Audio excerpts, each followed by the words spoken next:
Fokus! Apa sih sebenarnya arti kata itu? Kamu mungkin pernah mikir, kenapa ya gua gampang banget ke distract? Padahal jadwal udah disusun, niat udah bulet. Tapi tetap aja, baru mulai, tiba-tiba ngelamun, buka HP, atau malah disuruh ini itu. Dan dari situ semuanya mulai kacau. Tugas nggak selesai, waktu terbuang, produktivitas turun, dan akhirnya kita nggak bisa nyelesain tugasnya. Yang perlu kita atur bukan cuma waktunya, tapi fokusnya dan menyiapkan waktu untuk kerja itu bagus. Tapi gimana waktu itu bisa maksimal kalau lo terdistract terus? Dan di video ini kita bakal mikir-mikir tentang fokus method yang buat kita jauh lebih fokus.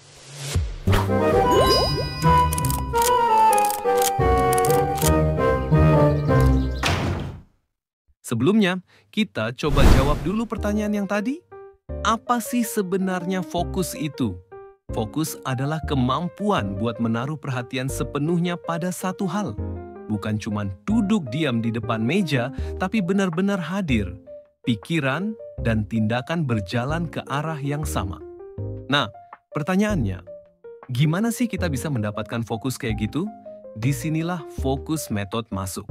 Metode ini bisa bantu kamu buat ningkatin konsentrasi, mengurangi distraksi, dan bikin pikiran kamu lebih terarah waktu ngerjain sesuatu. Fokus method, simpelnya, adalah cara buat melatih otak kamu supaya tetap berada di satu titik dalam satu waktu. Dengan latihan ini, kamu bisa belajar ngatur perhatian, jaga energi, dan nikmatin proses kerja tanpa harus ke distract ke sana-sini. Oke, kita akan masuk ke metode pertama. 1. One point mode. One point mode adalah teknik di mana kita cuma fokus ke satu tugas dalam satu waktu. Bukan multitasking, bukan pindah-pindah kerjaan. Satu fokus, satu target. Logikanya simple. Otak kita perform maksimal kalau nggak dibagi-bagi. Semakin banyak yang kita tangani sekaligus, makin turun kualitasnya. Di dalam mode ini, kita harus pilih satu hal penting. Tutup semua gangguan seperti notifikasi dan juga aplikasi yang tidak perlu. Kerjain sampai selesai, baru lanjut ke yang lain. Buat saya, one point mode itu seperti ketika lo lagi nyorot sinar matahari pakai kaca pembesar. Selama kamu fokusin di satu titik, bakal ada hasil. Tapi kalau terus digeser-geser, ya nggak akan ada apa-apa. Jadi one point mode itu cara buat kerja lebih efisien, tanpa drama, nggak ribet, nggak mikir banyak, cuma satu.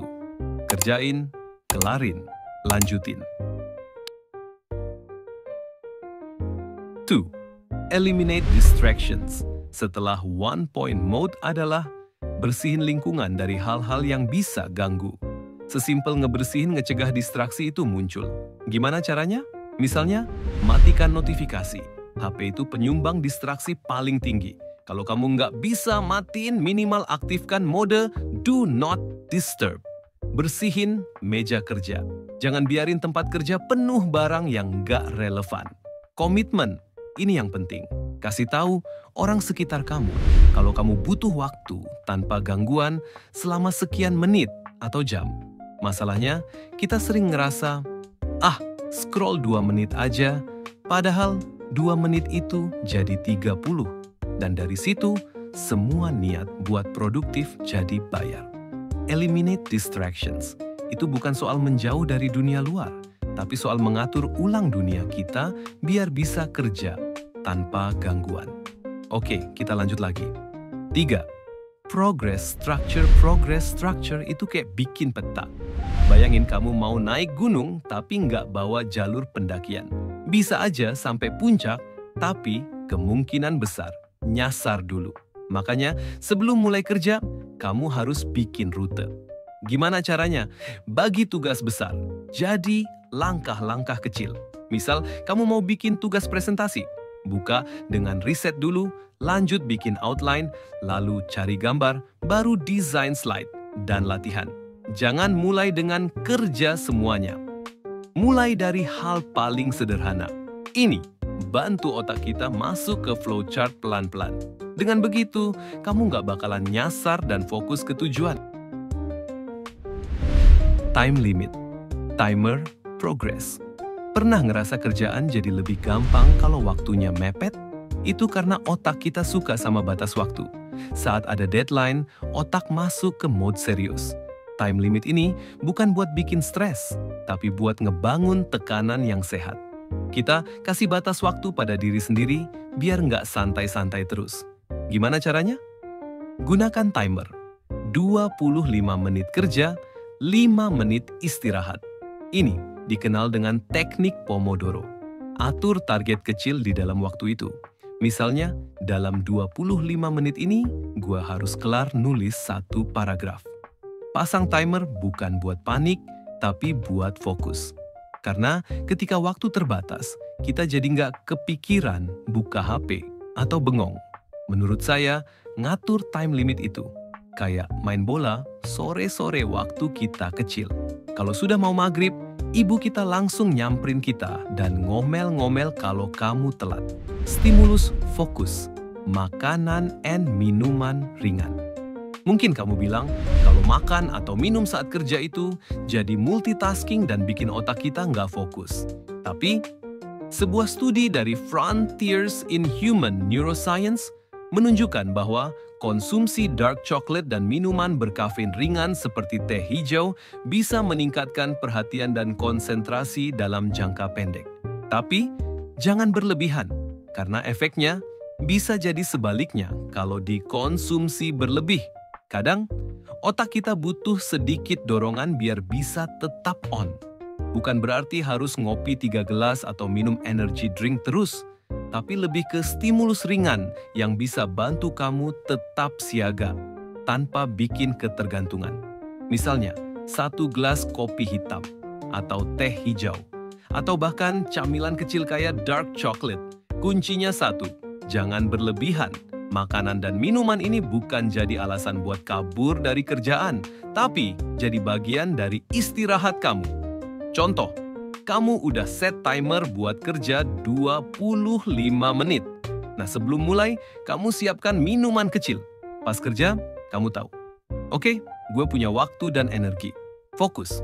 Dan kalau sudah waktunya istirahat, kamu boleh minum kopi kamu supaya kamu tetap fokus dan bisa tetap konsentrasi.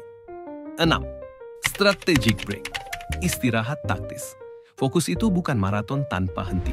Bahkan komputer pun butuh cooling down. Sama kayak otak kita. Nah, disinilah pentingnya istirahat taktis. Bukan istirahat ngelantur buka TikTok sejam, tapi jeda singkat yang terstruktur. Contohnya, setelah 25-30 menit kerja, ambil 5 menit buat lepasin ketegangan. Tapi jangan langsung tenggelam di distraksi. Gunakan waktu itu untuk hal-hal ringan, tapi menenangkan. Kayak minum teh hangat yang tadi udah disiapin, jalan kaki sebentar, ngelihat pemandangan atau keluar ruangan bentar, tarik napas dalam-dalam sambil stretching. Tujuannya satu, refresh otak, bukan kabur dari kerjaan. Dengan break yang benar, kamu bukan kehilangan momentum, malah sebaliknya. Kamu kasih ruang buat otak recharge dan balik lagi lebih siap. Makanya, istirahat ini jadi bagian dari sistem, bukan gangguan. Dan tips kecil, jangan terlalu lama. 5-10 menit cukup. Terlalu panjang malah bikin susah balik ke mode kerja. 7. Reflection mode. Mode refleksi. Setelah semua proses, fokus, kerja, jeda, kita butuh satu langkah penutup. Refleksi. How to be better? Cara yang paling krusial adalah dengan melakukan refleksi. Refleksi akan menjadi informasi apa saja yang kurang dari dirimu hari ini. Memikirkan cara untuk menjadi lebih baik dari hari-hari sebelumnya. Nah, jadi refleksi ini kayak ngecek ulang apa yang kamu lakukan hari ini. Cukup 1-2 menit sebelum tidur buat mikir atau nulis. Apa yang berhasil hari ini? Apa yang ganggu banget tadi? Gimana caranya besok bisa lebih fokus dari sekarang? Dengan begini, kamu bisa mengupgrade diri menjadi lebih baik lagi.